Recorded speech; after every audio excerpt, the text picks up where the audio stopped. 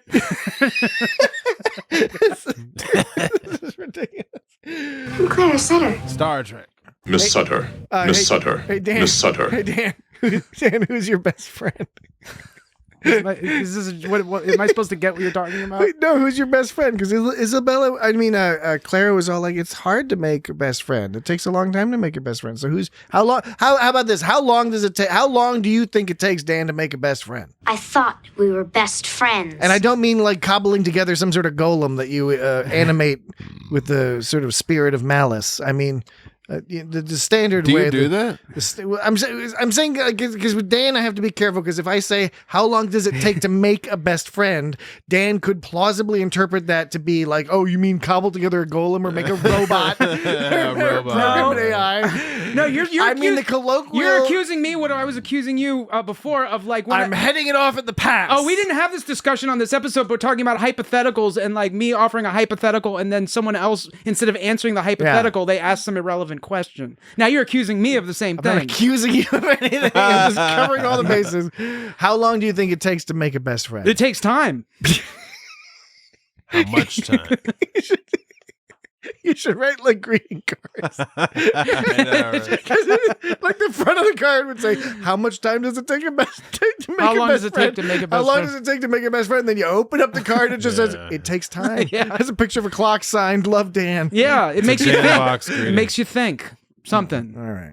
All right, but anyway, I was thinking that because it was funny because there's like it's all about it's like these best friends thing. It's this, everything's about this the Clara not only wanting to have a friend but to have a best friend. Right, a best friend. Maybe we can be friends. And they get to be friends in the we end. were best friends. Oh man. I thought we were best friends. There was this whole Isabella thing. Like, was she manipulating Clara or was she actually looking from a child's point of view? Was kind of confusing because at the end, Picard did straight up say like, "You're looking at this from a child's perspective." Exactly. He goes. From a child's point of view. Yeah, that's what he says. Yeah. Exactly. So, And so. Is she looking from a child's point of view or is she manipulating Clara? Because she gets mad at Clara for ignoring her, right? Presumably because she wants to get into engineering and get the energy. She's on a mission. But she seems genuinely offended, like Clara is being a bad friend. And there's several points in the episode where she's doing peer pressure. She's like, come on, Clara. She's like, just for a little while. No one will know. She's like trying to get Clara to do something. And in your head, it's like, oh, she wants something. She's trying to get to engineering. Clearly she wants to investigate the ship. She's keen to go to an engineering in particular to learn more about how to usually where slurp all the the energy. shit happens. I do think now I don't care. You don't care about me. But then with Troy, this is something they didn't really follow up on too much. When she knocked over Troy's hot chocolate, her watery hot chocolate, her watery, Troy's famous watery hot chocolate, watery fowls. Hot chocolate. I'm sure the cake's fine. She knocks over the hot chocolate. We don't really find out why Isabella does it. All we can assume is that Isabella just to aggravate Troy. Because like, why is Isabella being all petty and like with Troy? That's why I was going to try to get at. And at. so like it was interesting that they never followed up on that. So like I said, we're to assume that she's actually pissed off because she's pulling these petty maneuvers like I'm gonna fuck your shit up, yeah. But like so. but she's also manipulating Clara. And at the end of the episode, and at one point she's like, I'm glad we're best friends, which you could say is either she's serious and being legit, or because that was one of the few times when she says, I'm glad we're best friends. That's the one time she didn't seem like a little snot, like she seemed like she was to be friends at the end. And at the end, exactly right. At the end, they become friends. You have to reset everything. And but so look, it's like that's what I'm trying to say is that's the problem with this episode is it's enjoyable, it's fun, it's memorable, but there's a lot of issues where we don't know what the motivation for these people. Like we don't even know what a hint of the motivation for Isabella and the alien creatures in general until the very end of the episode, and it all comes in exposition. Yeah, and even then, it's like, okay, are we to understand? I guess it's fair to make the assumption that as the alien that became Isabella is floating around and looking at the various people, we can get the idea that she goes, that alien goes into Clara because Clara has this pre-existing imaginary friend concept that this alien can then map on and figures it can take advantage of that. Okay, I get that from a sci-fi concept. That's cool. That makes sense. But then are we like you were saying, Dan, are we to understand, does the alien think like a child because it went through a child's brain? Is it like an actual child's body, or is that just some sort of like illusion it made up, or what? Or is it that it's like you said, trying to manipulate and it's just not that smooth about it, so it's being a dick about it, and with all this like weird gaslighting of Clara and stuff. Maybe gaslighting is not the right term. Maybe just straight up abuse, just abusing Clara. You don't care about me. If you want to be friends with me, you have to do this fucked up bullshit. Everyone's run into that from time to time. But they didn't narrow it down. And specifically at the end, Picard is like, oh, you're looking at it from a child's point of view. And they did not hint enough at what the eventual resolution would be, which was, oh, these aliens want to slurp off of the TNG's like Bussard collectors or whatever. But just like, oh, I want to slurp off your engines.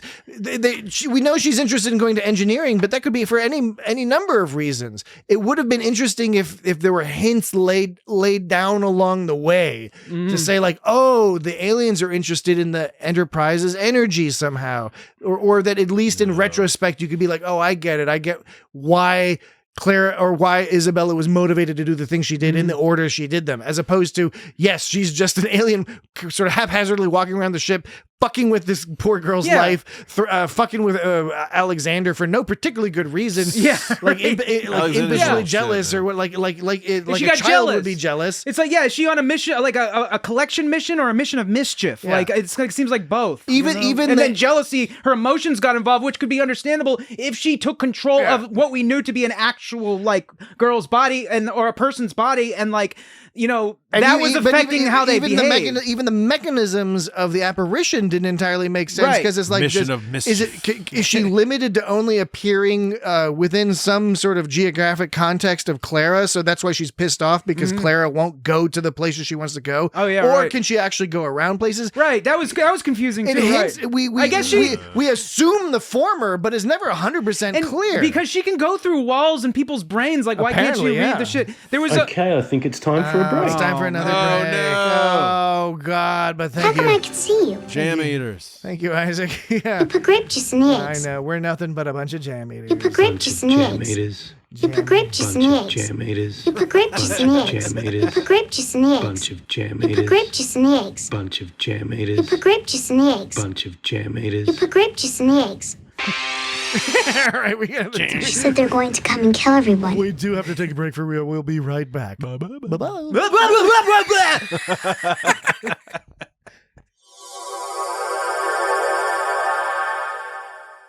Okay, we're back. Hello. Steady as she goes. Hello, this is It's Got Star Trek. Hello. This is episode 225 of the It's Got Star Trek podcast. There was a line. Talking about imaginary friend. We were talking about the energy sucking from the ship. But then there was when she zapped Troy, and then and Troy wakes up in sick bay. Troy goes, she was 11, maybe 12, blonde hair, Clara. And then Crusher goes, she zapped the shit out of Troy. And Crusher goes, Clara's sleeping. She's going to be fine. And then she goes, her bioelectrical processes were severely disruptive. It's as if the energy were pulled right out of her body, referencing Troy, actually, when she said that. So apparently the aliens That's a hint. That's a hint. So not only I'll give them credit for that hint. So not only but it's a late in the show hint. What I'm saying though is what I was confused about is it seemed like they were trying to suck energy from the shields, but apparently they can suck energy from anything, because she was like, it's as if the energy were pulled out of her body. So can the aliens suck energy from humans in the same way they suck energy from shields? Can they get like vampires? Can they get energy from anything? Because they seem to imply that it was the shields, but they could probably suck it from the humans' They bodies. sucked it out of Beta Zids.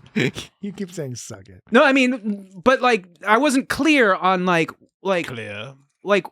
why did they need to specifically suck from the shields? They didn't specify. Just the shields had the most energy. Look, they just sucked. I'm fine. Again, I'm fine with the basic concept. It's like, cool. Okay, they're like, oh, this is a novel and tasty.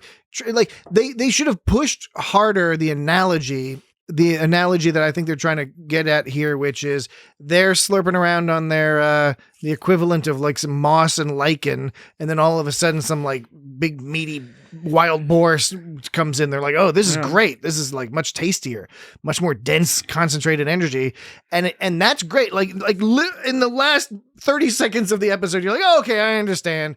Now I get what's going on. You can still have the mystery, but like lay down some of the breadcrumbs along the way so that it actually, it kind of makes sense in the end, instead of just being sort of like Deus Ex Machina. It's not really that, but just sort of plop in the explanation right at the end. And the whole concept of these like nebula hairs, these plasma strands, like I thought that was a cool idea, and I thought like the way they displayed it looked all awesome. The problem is it's like it's a pretty creative idea for a concept that wasn't at all developed. I understand that it wasn't meant to be developed. It was just supposed to be like, this is what they need. But the thing it'd be better if it were more developed, I think. But yeah, because it was such a cool, neat thing they brought up. It's like, what do these plasma strands do? And they never talk about it. Like I said, drag coefficient. Like I said, they don't need to talk about it because that wasn't the purpose. But it seems like they put they created this interesting idea that they just sort of let die on the vine, because like now I want to know what these plasma strands are. Now, Dan, would you have wanted this episode to be a two-parter or an all-seasoner? I was. Would you want this to be stretched out into a whole season? I was fine with. What I would prefer is if they took that plasma hair idea and like made it its own episode separate from like maybe make a whole series based around that alien spin-off of the aliens. About the plasma hair aliens. Yeah, and this would just be an introduction episode. So it wouldn't be a two-parter or a season long. It would be a spin-off. This shared some. Where do you get this stuff? Some similarities to You better leave us alone. To the Strange New Worlds episode with all the Fantasyland stuff. No spoilers about what happens in that, but there's a nebula with a fantasy creature, and there's some fantasy imaginary stuff. There's a nebula. There is a nebula. There were 47 million strands out in space. 47 million of those energy strands doesn't seem like that much. I thought you were about to start singing Rent. No, I was not. When you think about it, trying to get you that wrench. When you think about the 47 millions of strands of energy plasma covering that much space, that actually probably isn't that much. You'd think there'd be like trillions or something. 47 million, more like 47 gajillion. Yeah, this is the early 90s. This is 1992. Maybe they were really big strands. They couldn't handle so many numbers. Yeah, they didn't have as big numbers back in 1992. Yeah, they didn't come up with as many numbers. Yeah, we have bigger numbers nowadays. Mm-hmm. Yeah. Mm-hmm. I don't think she's real. She's real now. I don't think she's real. She's real now. That all being said, I think there are some issues for character motivation. I think there may be too many cooks in the kitchen, because if you look at too many cooks. If you look at so this episode, I like to see who the episodes were written by. Often they're written by one person or two people. This one is Teleplay by Edith Svensson and Brandon Braga. Story by Jean-Louise Matthias, ampersand Ronald Wilkerson, and Richard Flegel. And I say ampersand because Jean-Louise Matthias and Ronald Wilkerson, they're a writing team. When there's an ampersand, that means they're a writing team. When it's and, it means that person also contributed to the writing, but not as part of a predetermined team, like with the writers union, that they work as a team and they're like on file as a team. So we're dangerous. So it's really funny to read this. It's like story by Jean Louise, Matthias Ampersand, Ron Wilkerson, and Richard Flegel. Oh, that is confusing. So basically, the point being, Flegel. This idea, Flegel. This idea went through many brains. And they're probably each person involved or each unit of writing unit because, like I said, Jean-Louise, Matthias, and Ronald Wilkerson are a team. They all had their own thing going, and they probably were moving it in one direction or another. It kind of feels like the final story has like cobbled together different directions and just sort of like tried to get it, into one coherent thing, and it's not quite there. They did not quite get the motivations of the characters down right. I get Clara's motivations. That's what I think what was done very well is they set up the story of a young woman who moves around a lot and as a result, girl, not really a young woman. Young girl, whatever, young girl. Lady. When you say young woman, you think of like maybe like I don't know, 20s or something. I think it's fine to say young woman. Okay. I mean, regardless, you get what I'm saying. I'm just saying. It just seems it's just a I don't know. human person who has to move around a lot because their parents' job necessitates it, which makes me wonder what the hell Ensign Sutters is like. Is he good? Is he shitty? Like, why is he moving around? So why is he getting reassigned? He looks really old for an ensign too. He's got a weird ass hairline. Did you notice his hairline? I don't know if he's wearing a wig or what, but there was something weird about his hair. Is that a wig or what? In certain shots in particular. No offense, Ensign Sutter. You do you with your future haircut, but it was Miss Sutter. It was weird.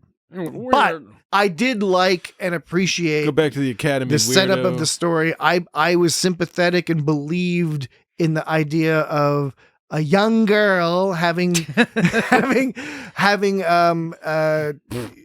some issues of isolation, and one of the reactions to that isolation potentially being creating an imaginary friend to interact with. It's You always listen to the grown-ups. I can buy that. I can buy that, and that was believable. Some of the other stuff was a little bit more confusing and underdeveloped. I like that Worf was charmed by Isabella and Clara running around having fun. Like Worf has never been charmed in all of Star Trek except for that one time. I think it's the only time. There's a few times, but it's very, very rare. Yeah. I also thought Michael Dorn did a great job. Yeah. Again, Michael Dorn, Jonathan Miss Frakes, Sutter. He very pronounces- small parts, but they did a good job. He pronounces the T's. Miss Sutter. Miss Sutter. Yeah. Miss Sutter. I'm Clara Sutter. Miss Sutter. I'm Clara Sutter. Miss Sutter. So he really pronounces. That's a Klingon way of pronouncing T's. It is Totally, dude. It is the honorable way to do it. Man, that was fucked up when man.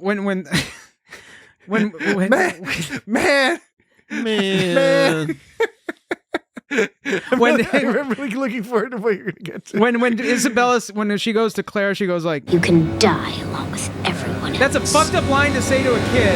Yeah. And on top of that, it shows a shot of Clara, and she's like crying and like She's all terrified. absolutely terrified. I was like, oh my god, that part was kind of fucked up. Yeah. That was a little hard to watch. But nasturtiums, they were planting nasturtiums. Is that a plant? Apparently, it's a nasturtium. Is that a real thing, Jesse? Yeah, Sounds made up. it's as real as rarefied gas, baby. Oh no. They're an annual plant with bright edible flowers that have a peppery taste. Edible flowers. So Now- they're growing something practical. Who eats those things? So and Clara was all teaching Isabella how to do it. She's like, now they need to be watered, but the baby seeds are very small, so we mustn't give them too much drink. Mustn't. She says mustn't. And like she's drink. like fucking Anne of Green Gables or some shit. Now, Dan, do you think she's Anne of Green Gables? Do you think we're intended to think that she's Anne? Mustn't. No, Is that how Anne of I Green think I was Gables- very clear with how I worded she my speak sentence. like As mustn't? if she's. Do you think we're meant to think of fried green tomatoes? You're purposefully misinterpreting. I was very clear in what I said. I didn't say we were meant to think that. I said as if she's like like mustn't. Who says mustn't? Nobody says mustn't. I say mustn't. Especially in the future. They say it in I say mustn't. 19th century Canada. We mustn't do that. We mustn't make our mothers cross. It's like you don't say that shit. I mean, I would say that almost every day of my life. We mustn't make mother cross. His mother's European. No. We will forget this incident. Dan, earlier you were mentioning Guinan's Tarkasian razor beast, which was an awesome Tarkasian razor beast. Awesome description. It is clearly a bunny rabbit. Although it was kind of funny because she described it one way, but then towards the end, I was thinking that Guinan it almost sounded like she was describing Totoro from the film My Neighbor Totoro. By Studio Ghibli, directed by Hayao Miyazaki. When you think of Studio Ghibli, do you ever think of Thanksgiving because it's like Studio Giblets? Kinda. No, not on this end. But I don't have giblets. I don't have giblets at Thanksgiving. I don't either. Do you eat giblets at Thanksgiving? Do you eat the giblets? It's part of the gravy. Yeah, gravy has giblets in it. Only if you put them in there. Yeah, if you put them in there. But I'm saying like it's not uncommon to eat. Yeah, but you put a bunch of other shit in the gravy too, and so I'm not thinking of the individual component parts of the gravy, I guess. I mean, I'm not saying you like eat spoonfuls of giblets. I'm saying like you do consume them. It's not unusual to consume them as part of the gravy. When I think they're little chunks in the gravy. When I think you ever put the gizzard in there? Yeah, I've had gizzard. You know who's a good music is King Gizzard and the Lizard Wizard. Oh yeah, that's not bad. What do you mean? I mean King Gizzard and the Lizard Wizard. What do you mean? They produce some good tunes. Like what? Well, you'd have to go do it like a YouTube search for King Gizzard and the Lizard Wizard. We will forget this incident. No, don't forget it. You can go to YouTube and type in King Gizzard and the Lizard Wizard. Is anybody there? I mean, the Google search is there. That so? With their little AI, the little AI friend where it's like, these are AI generated results. Don't trust them. No. Okay. Relic. No, I mean, now I got to back out of this whole thing. No. King Gizzard, Lizard Wizard, and then you're talking about gizzards and Thanksgiving. Quite a hole you all have done. And it's like, yeah, I'm not thinking about that. I think no Studio Ghibli. You made it home. When I think of Studio Ghibli, I do not think of giblets. I think about giant human pig monsters gorging themselves on delicious looking food in a nightmarish scenario. And then do you think of the movie Willow then? I don't usually think of the movie. I've only seen Willow once all the way through. Yeah, and I'm not a big fan. I've tried to watch it like subsequently after that. I've been like, oh, I'm going to watch Willow. It's going to be so rad. And then I get about halfway through. I'm just like, oh, I like to watch Willow and eat a big bag of licorice while I'm watching it.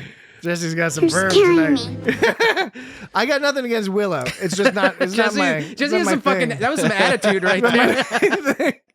Next week he's just gonna be fucking flinging chunks of licorice and raw gizzard at your face. Gizzard. That's your face. Can you only communicate by threatening gravel. a small child? It was funny that they did the whole red eye thing, right? Like, because she was already Star Trek. We already knew she was like Isabella. She was already terrifying. Yeah, like she was scary already without just for a little while. The red eye. No one will know. She didn't need those eyes.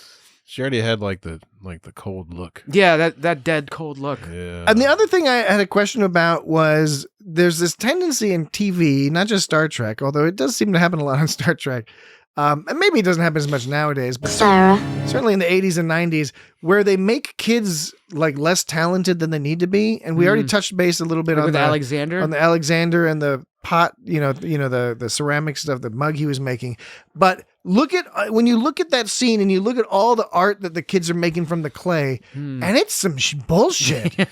It's some real fucked up bullshit. And I have kids, and I've seen other people's kids. It's not. They're not making stuff that's going in the Louvre, but it's like they can make stuff. They can make a fucking bowl, or like a cup shape without making it. Well, it's the same reason. Do these people not have children? Why are they making these children all look crazy? These are future children. It's future children. It's the same reason Troy was all like, I think she's real for you.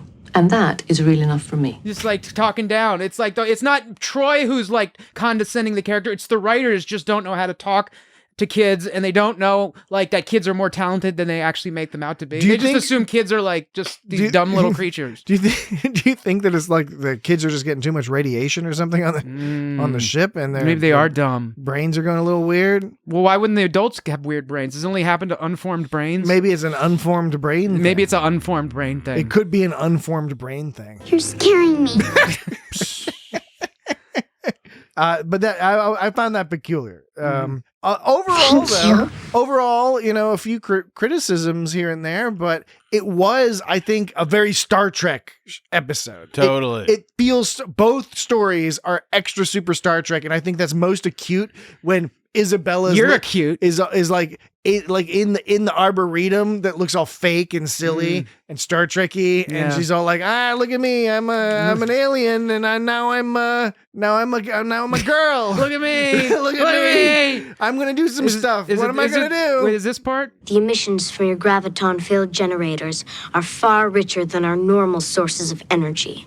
She took a breath in the middle of that. She was like, wouldn't you? I did too, and I wasn't even saying the line. You can die along with everyone else. Eventually. You think eventually that will happen. You think the other girl even knows what the hell she's talking about when she's all like, who do you mean? Clara. Clara, yeah. Clara. Miss Sutter. I'm Clara Sutter. Miss Sutter. Isabella. Here's something I'm going to have to call Star Trek out on because I'm smart enough to use Google. Star Trek Data goes, the rotational period of the neutron star is 1.35 seconds, to which Geordi goes, that's a bit on the long side. I typed into Google because I have skill and I can type things into Google. The average rotational period of a neutron star, and according to Wikipedia, neutron stars are known that have rotation. Well, first of all, this is poorly. Well, we know you can type. We're not sure if you can read. No, it's not. No, this is what it. This is what it says, which is why I'm now questioning the Wikipedia article because the sentence says neutron stars are known that have rotation periods of about. That sentence makes sense. What you've just been reading so far is grammatically correct. Wait. Oh, a neutron star is the. Just keep reading. Start from the beginning. Read it again. Just clear your mind and read the words. Older? No, it's the summary is actually different than what's on the page. That's weird. Because the Google summary says neutron stars are known that have rotation periods from about 1.4 milliseconds to 30 seconds. Yeah, that's a perfectly grammatical Neutron stars are known. Neutron stars are known that. Oh, yeah, that's weird, though. That's a really weird. It works. It's weird. I'm digging it. That's not how you. That's, well, okay. People don't speak like that. No, I just spoke like Sam Neill for some reason. Okay, that's a weird way. See? Because do you see? It's like I get what it's saying. It's like there are neutron stars are known. We're aware of such that have these properties. Yes. But the way it seems like it would make more sense to say neutron stars are known to have rotation periods. That would make more sense to me. No, but they're saying are known that. In other words, we know these specific neutron stars. Yes. Neutron stars are known have displayed these things. I understand so what you're that. saying is a slightly different sentence. I know. It may say a similar thing, but it's slightly different. You should write your own I think it's more articles. clear. I think what I say is more clear. Write your own articles. When you click on the article, when you go to Wikipedia, it doesn't even actually have that sentence. It's one of those things where when the Google search pulls up the summary and it's not actually in the page. Are you looking at the AI summary? No, it just says it's the Google summary. Generated by AI? It doesn't say generated by AI. It says neutron stars are known that have rotation periods of neutron stars. Anyway, what was your point? Something about Star Trek's wrong about something? Yeah, are known. Wait a second. Neutrons. It says it found it somewhere. On, Dan. Neutron stars are known that. Okay, it is in this. It is in it. It is in the article. It says neutron stars are known that have rotation periods from about 1.4 milliseconds to 30 seconds. Okay. With that said, 1.4 milliseconds to 30 seconds. All right. So what does Geordi say? Data says the rotation period of this neutron star is about 3. Sorry. The rotational period of the neutron star is 1.35 seconds. Keeping in mind, there's ones known to have between 30 milliseconds. Which is actually shorter. It's shorter than your average, right? To 30 seconds. And Geordi's saying that's a little bit on the long side. I think we might have to give up on this whole Star Trek thing. Yeah, that was fucked up. Maybe they just didn't know that back then. Maybe they'd only found ones that were 30 milliseconds back then. Because it was in the 90s. Yeah, all sorts of strange shit was going on in the 90s. Yeah, all sorts of strange shit. All sorts of strange shit. All sorts of shit that you don't even want to know about. Fried Green Tomatoes came out, 1991, I think? I don't care. I think Shawshank Redemption came out 1994. Along with Forrest Gump. Really? Jurassic Park, 1993. Oh, man. What is that? The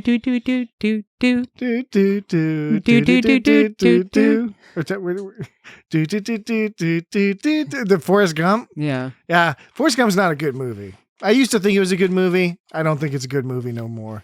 It's entertaining, but It doesn't really. There's no real character development. It's actually sort of offensive at parts when I watch it with more recent eyes. And it also just the whole thing gives me a weird, uncomfortable feeling for some reason. Yeah. I don't know why. Yeah, especially the end. And it's not even just that it deals with like horrible subject matter. Like that's obviously. Goes without saying, makes me feel uncomfortable, but that's what it's supposed to do. It's just the whole vibe of the movie in general gives me a different kind of uncomfortable, creepy, crawly feeling. I agree. As what people would say is cringe. Some people may say. I dig it, man. Dude, you dig it the most. You dig Forrest Gump? No, I dig what you're saying. Oh yeah, okay. I thought Jesse was about to be like, I'm gonna fucking get Forrest Gump and eat a bunch of licorice. We find out that LaForge's father was an exozoologist and his mother was a command officer. We didn't know that before this episode, did we? Yeah, this episode has all these funny side bits. I can't remember the timing. I did know that LaForge's mom was a command officer, but it's possibly learned possibly. It's possibly. It's possibly that we learned it before, and maybe possibly we learned it later. It's possibly airy. With the rotisserie. It's the complementary with the rotisserie. The neutron star's gravity accelerates in falling matter to tremendous infalling. The matter that is falling is infalling. I just matter. misread it. The neutron star's gravity accelerates infalling matter to tremendous speeds, and tidal forces near the surface can cause spaghettification. Spaghettification. Yeah, that's when you get all stretched out, just like a black hole. I know. Maybe. Who knows? Stop assuming I don't know shit. But why are you assuming I don't know shit? I didn't assume you didn't know shit. Why would you assume that I am assuming? Why would you assume that I'm assuming that you don't know shit? That was really mean. It was not really mean. Making shit up. Making shit up. Both. What do you mean? The actors Thornton and Astor had guest roles on Quantum Leap with our old friend Jonathan Archer, aka Scott Bakula. Not on the same episode. They had different episodes, but. That always happens when there's a fucking fucked up. That's some fucked up bullshit. that really shook you, didn't it? It was just very, very loud. It was super loud, dude. It was so very, very loud. I'm sorry. I can tell I really pissed Patrick off. The way you said that was some fucked up bullshit. I'm sorry. I didn't mean to fuck you guys up like that. No, it's quite all right. But yeah.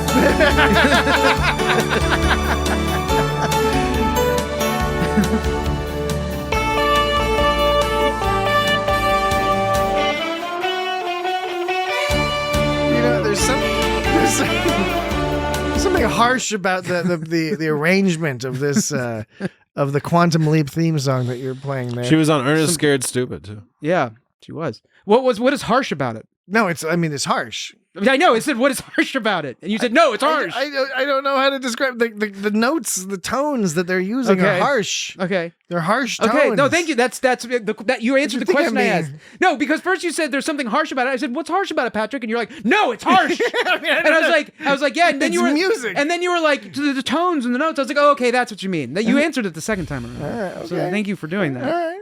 All right. Picard is surprisingly good with Clara in this episode near the end, considering he is historically uncomfortable with children. But keep in mind, this is after Rascals. This is after Disaster. You mean Disaster? Both. Well, Rascals and Disaster. Well, Disaster was the one where he directly had to deal with children. Well, and that got him on the.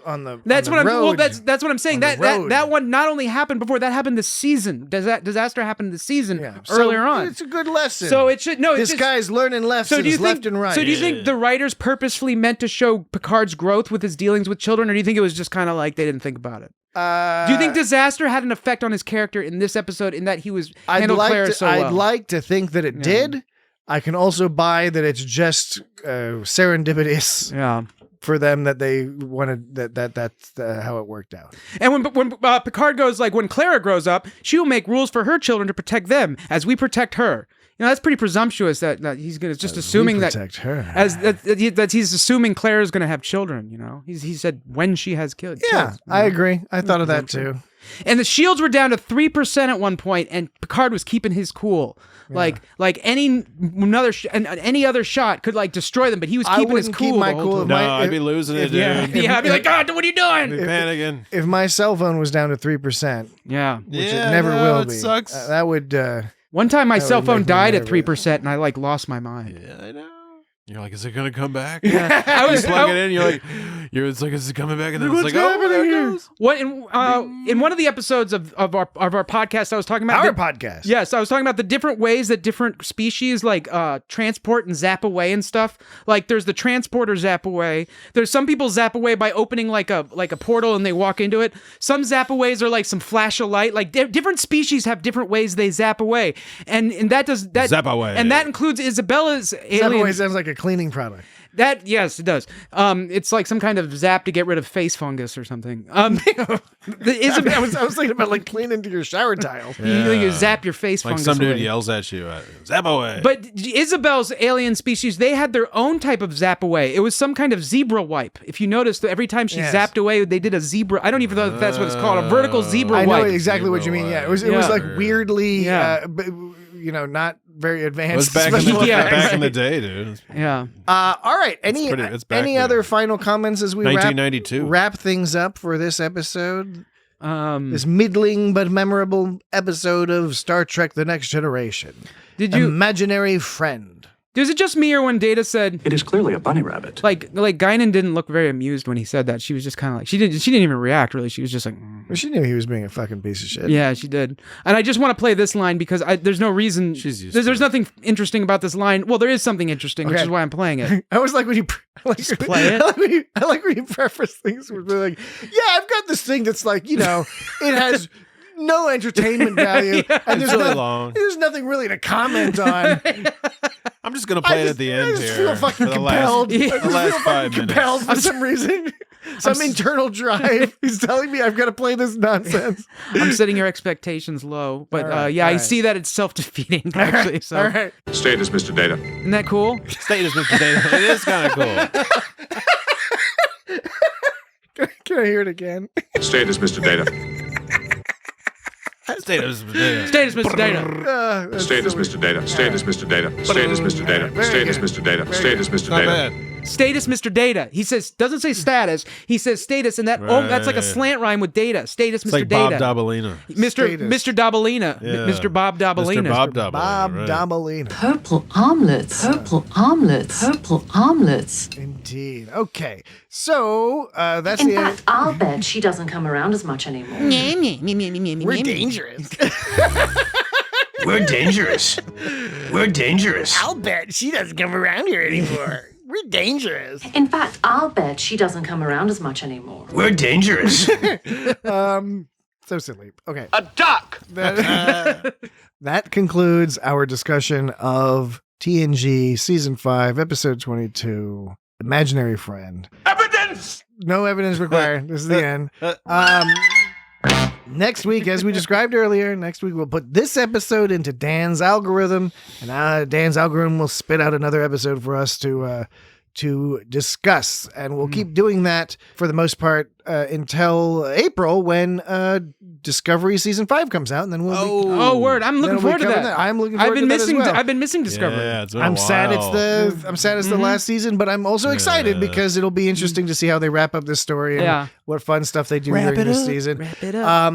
Wrap it. But so if you want to find out what we will be discussing next week, it's easy peasy. You can go to our webpage, www.itsgotstartrek.com. You can go to our social media at It's Got Star Trek on all the various social media places, Blue Sky, Mastodon. Did you know Twitter? Did you notice that Troy had both hot chocolate and chocolate cake? She must have been really stressed out this episode. She had both. She goes to the chocolate when she's having problems. And That's a good call. And I like that. I like Claire had a stuffed dinosaur at the end too. I thought that was cooler. Stuffed dinosaur. And, when there's a problem with the cake in the future, it's like because like replicator went off or something. That would be the only thing. It's like not like anybody made that cake. Guinan didn't make that cake. Oh, I'm concerned about the cake. Right. I hope the cake's okay. Yeah, right. Yeah, that's a good point. It's exactly what she's going to expect it to be. What's the deal? Otherwise, O'Brien's going to have to come and fix it. Is there a reason why dinosaurs? Chief O'Brien. What? You said she has a dinosaur at the end. Was there any reason for it to be there's a dinosaur? Oh, is there like a thematic reason why dinosaur is better than say a teddy bear? I don't know why they chose a dinosaur, but that's why thought it was cool because I like stuffed dinosaurs. I think they're neat. Are you asking me why I pointed it out, or are you asking? Yeah, I was just curious if I was missing some sort of like I just thought subtle clue. No, there's no subtle. No, there's actually absolutely like a philosophical statement being made by the choice of dinosaur. I was just being vulnerable and letting you into like my mind of things that I like and enjoy. And one thing I enjoy is stuffed dinosaurs. And so I appreciated that she had a stuffed dinosaur. All right, we want to as opposed to like a teddy bear. Listeners, although stuffed teddy bears are good too. Listeners, we want to hook Dan up with